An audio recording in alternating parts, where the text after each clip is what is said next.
ตัวที่พ่อเนี่ยขาดที่หมดนะ เอ้ยเบาขาด เป็นอย่างซูคือบนเสด็จโตนี่ฮะฟิวกำลังมานี่สิท่าจังไดผู้กำกับส่งมันขาดเนี่ยยังวะเอาเครื่องมาเปลี่ยนเลยแม่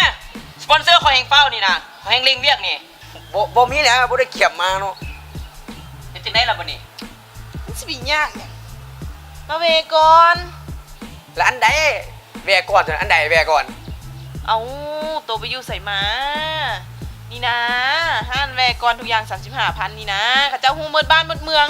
ฮู้แต่เหนือฮอดใต้พุ่นนะนี่เครื่องจุดโตนุ่งนี่เครื่องเฮาเครื่องผู้กำกับนี่ก็มาจากหั่นแหละ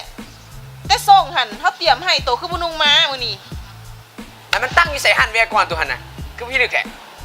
นี่นะโตขี่รถ